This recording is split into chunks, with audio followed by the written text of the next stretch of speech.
Okay, joining us now is the new border czar, a great man and a great American, Tom Homan. Tom, welcome back to the program and congratulations. Thank you very much. And thanks for what you and your organization has done. You guys were game changers in the selection, so hats off to you. Thank you, Tom. That means a lot. And we worked as hard as we did so people like you can go do the next step. And I mean that. We have full faith in you. So Tom, let's get started here. This last administration had the worst managed border in American history.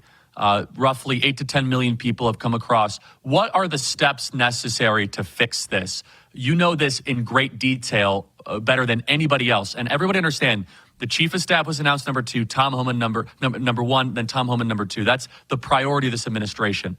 So Tom, please walk our audience through that. Well, look, Trump knows I spent 34 years on border security and national security. I was a border agent. I was an ICE agent.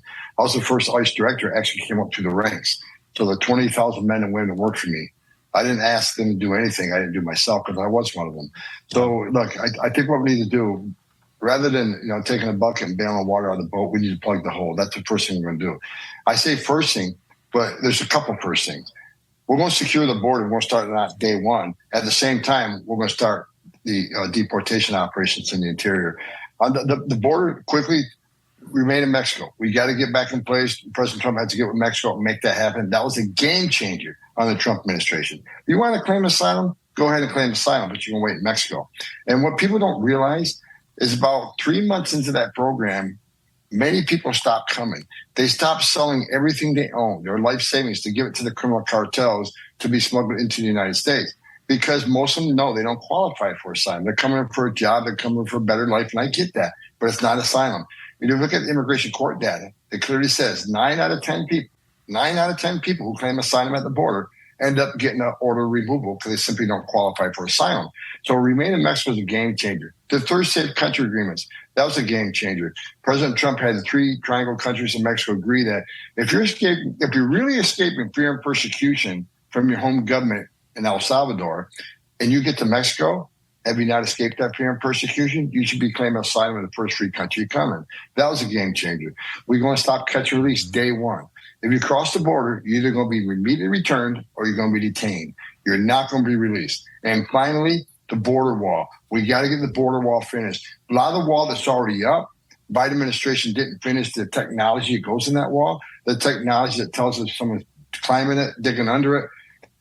Most important, the communications equipment inside that wall where Border Patrol agents can talk to one another, because there's a lot of mountains and valleys where they lose radio contact. That's an officer safety issue. So we got to get technology that existing the wall and finish building the wall according to the Border Patrol's operational plan. Walls, every place we built a wall, and anybody go to cbp.gov and look at it. Every place there's been a structure put up. Illegal immigration went down. Illegal drug flow went down. But most importantly, for those that think Trump's inhumane, the border wall saves lives, because the most vulnerable, the women and children, can't get over that wall, which means they go to a place where there's not a wall. And guess what's waiting for them? United States Border Patrol, who's going to take care of the humanitarian health needs first, then they're going to deal with the immigration issue. So we're going to Trump has already proven the most successful president in my lifetime, most unprecedented success on the border, 45-year low illegal immigration. Illegal immigration down as much as 90%. We have the game plan, but this time we got to finish the game plan. At the same time, kick off the biggest deportation operation this country's ever seen. So let's get into that. So we have literally foreign drug organizations and cartels taking over apartment buildings in Aurora, Colorado. What authority does the federal government have to remove trespassers that are domiciled here illegally? Is it absolute? And what if a city says you, the federal government, are not welcome in our city? Well, 2 things, yes. If they're in the country illegally, no one's going to stop ICE from taking them into custody and remove them. I said this morning on a show. I see all these, the governors and mayors speak up. They're going to put all these roadblocks up for the administration. Look, I can't believe any elected official, whether you're a mayor or a governor, would stand on stage and say, I'm going to block ICE from doing what they do. Because under the Trump administration's first 4 years, 9 out of 10 people we arrested was a convicted criminal or pending criminal charges. I don't understand why any elected official would say, No, I don't want a public safety threat taken off my streets. I don't want a national security threat taken off my streets, because that's going to be the priorities on the interior enforcement operation. We're going after the public safety threat and the national security threat first, because they propose the most dangerous to the United States. Any politician wants to stand in the way, go ahead and stand in the way.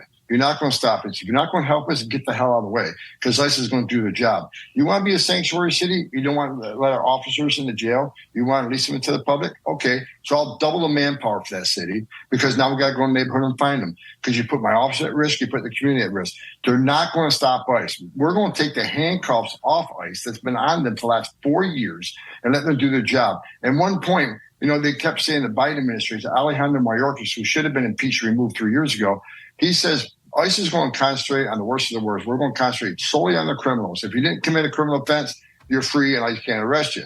However, you look at the stats, the government's own data, the removal of criminal aliens, those convicted of crimes, is down 74% under this administration. Yep. So we got a huge target area we need to go attack right away. So just to be technically clear, let's just say if the city of Oakland declares themselves a sanctuary city, is there anything that they can legally do to prevent the federal government from coming in and removing a rapist who has a deportation notice on him or her? No. Federal law always trumps any state or local law. We're going to do the job. We're going to enforce the laws enacted by Congress without apology. That's very heartwarming to hear. Then how in the first administration were sanctuary cities allowed to be tolerated? Because, Tom, I imagine you're not going to put up with that. You'll say, that's nice. Okay, you guys can call whatever you want. Here's the first administration, of course, the left went nuts when I said something on a Fox interview, and I said this. When I was a special agent, I arrested a lot of U.S. citizens for harboring illegal aliens, either in their place of employment or their homes. Harboring an illegal alien is a felony. So what I said on a news show one day, I said, okay, so how is it different from a U.S. citizen harboring somebody? It's a felony, but a county jail who has illegal aliens in there that won't let ICE in that jail? How is that not harboring? So what I'm asking for is DOJ to look in that. Is that harboring or not, and take action?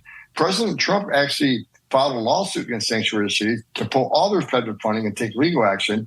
However, he didn't win his second time around. And Joe Biden, when he wrote those 94 executive orders establishing everything we created to give us the most secure border, he told DOJ to drop that lawsuit. So that lawsuit has to go back in place. But I cannot believe any law enforcement agency is going to refuse another federal law enforcement agent to get into a county jail and talk to the guy that you locked up. You locked him in the jail cell because obviously the public safety threat. Why you won't give us access to it? Now, some of these sanctuary sheriffs say, well, we're a sanctuary city. We want victims and witnesses of alien crime to feel free to come to us without thinking we're working with ICE. That is just a stone cold lie, because the victims and witnesses of alien crime, they don't want the bad guy released either. I mean, that's common sense.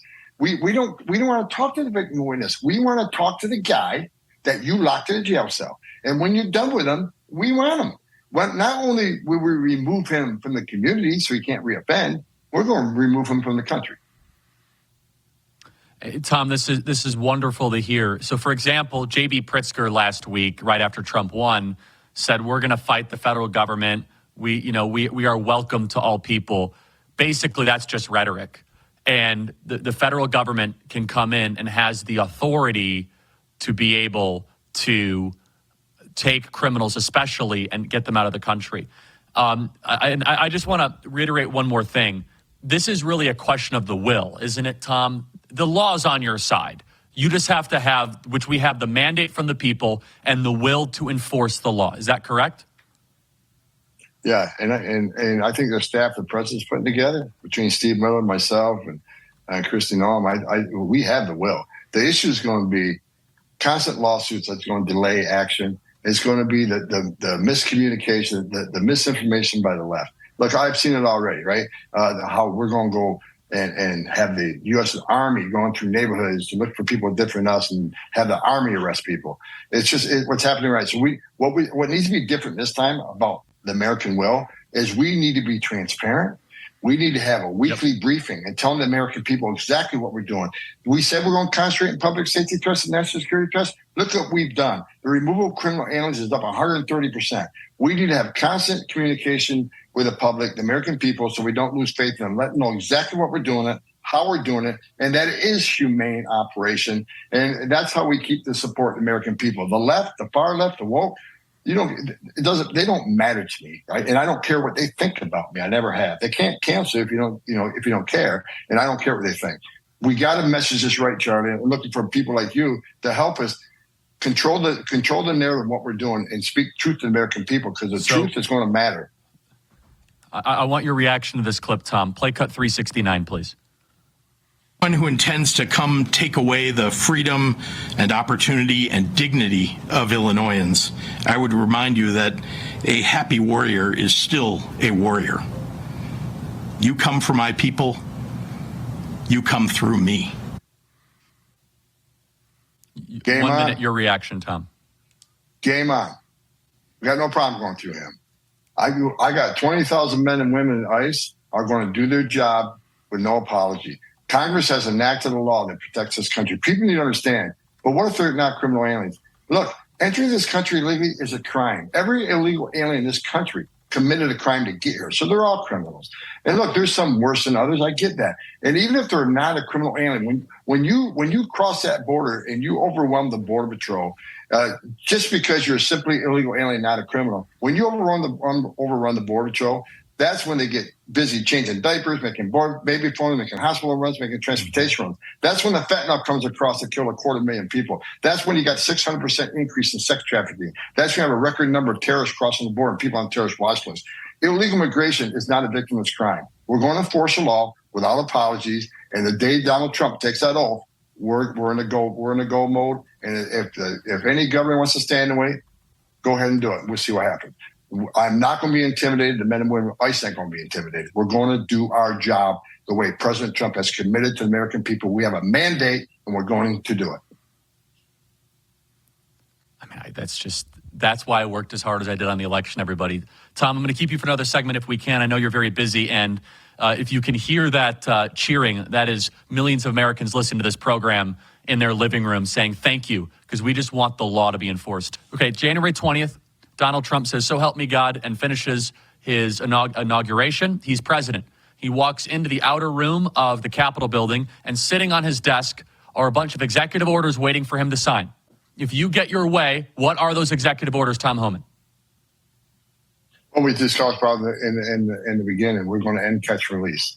We're going to file lawsuits in sanctuary cities. We're going to reprioritize the ICE priorities that the secretary destroyed. One of the things I think he needs to really look at is building the detention capacity and having DOD issuing Title V, which allows DOD to assist us in many ways.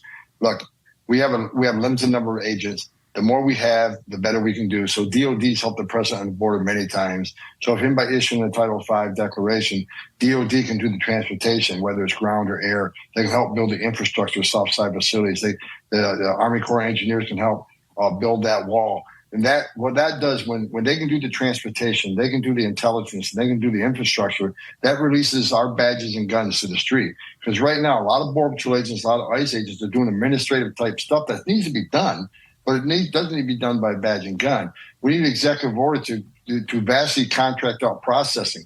It doesn't take a badge and a gun to process somebody in a criminal database and take their fingerprints and run an NCIC.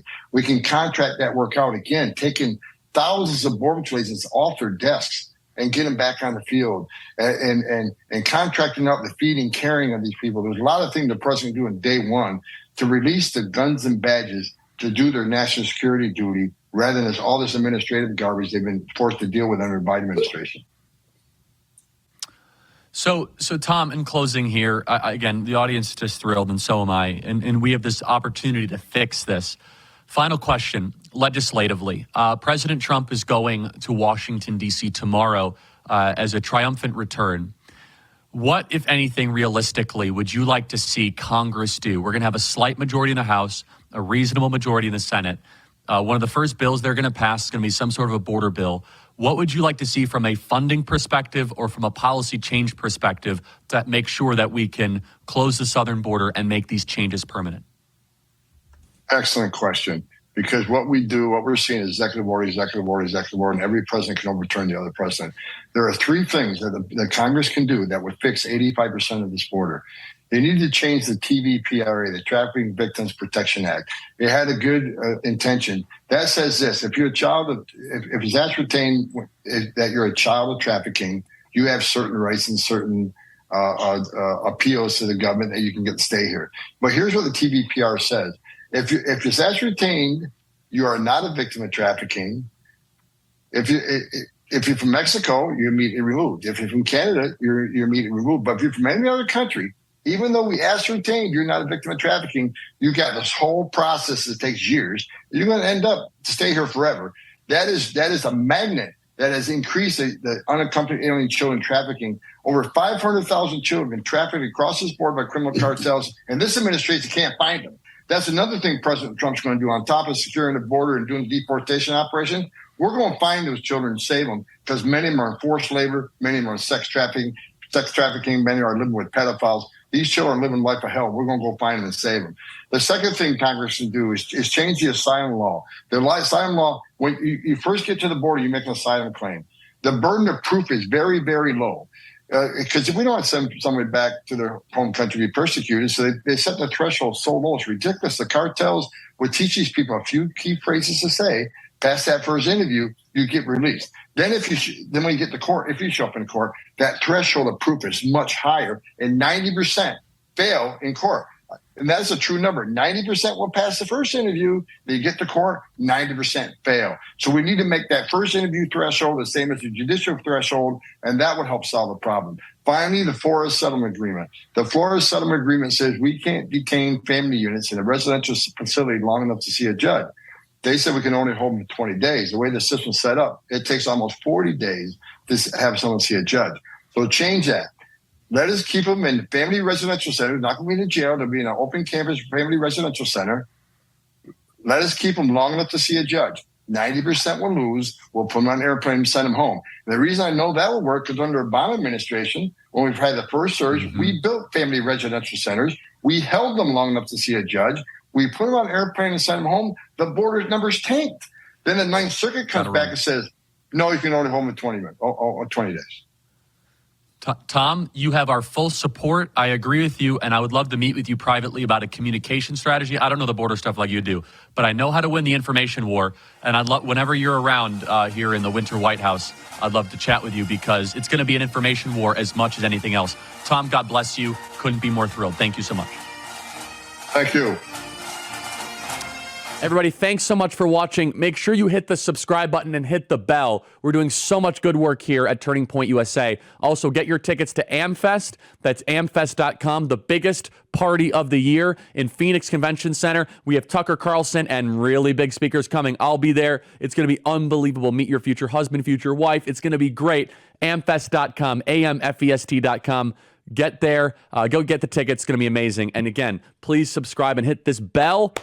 We appreciate it. And if you listen to audio podcasts, subscribe to the Charlie Kirk Show podcast. That's Charlie Kirk Show podcast. We won, everybody. We won. I need to get this hat. Daisy, can you get me one of these hats? We won. And if you guys want a limited edition signed MAGA hat right here, last thing I'll say is become a member, members.charliekirk.com, to get a limited edition MAGA hat. We have 5,000 to send out, don't we, Daisy? Over, like 8,000 now. We have 8,000 hats I have to sign. 8,000 hats. God bless.